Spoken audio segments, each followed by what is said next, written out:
போக்குவரத்து, மருத்துவம், மேல்நிலை பள்ளி வசதி இல்லாத ஒரு வனவிலங்கு மட்டும் உலாவிக்கிட்டு இருக்க ஒரு கிராமத்துல இருந்து நான் வந்திருக்கேன். ஊத்துமேடுன்றது என்னுடைய கிராமம். அங்க என்னுடைய பள்ளி கல்வி எல்லாம் பாத்தீங்க அப்படின்னா ஃபுல்லா மிதிவண்டியில நான் போயிட்டு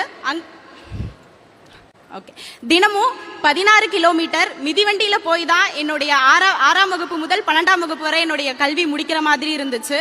என்னுடைய ஊர்ல ஒரு பழக்கம் இருக்கு, பொண்ணுங்க வந்துட்டு நீங்க ஏன் படிக்கணும், நீங்க வந்துட்டு கல்யாணம் பண்ணி வேற ஒரு வீட்டுக்கு போறவங்க தானே, உங்களுக்கு எதுக்கு கல்வி வேணும் அப்படின்ற ஒரு சூழல் இருந்துச்சு. அதே மாதிரி எனக்கும் அந்த நெருக்கடி வந்தது என் குடும்பத்துல இருந்து. அதுல இருந்து தப்பிக்க ஒரு வழி கல்வின்றதை நான் முடிவு பண்ணேன். எப்போ எழுந்திருக்கிறேனோ நைட்டு 1 மணி 2 மணி நான் புக்கை தான் கட்டி பிடிச்சி தூங்கி இருக்கேன்.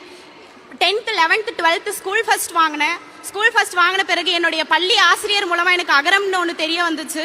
அகரம் தெரிஞ்ச பிறகு அகரம்காக எங்க ஊர்ல நெட்வொர்க் கிடைக்காது, அது பட்டன் செல்லு, அதை வச்சுட்டு எங்க நெட்வொர்க்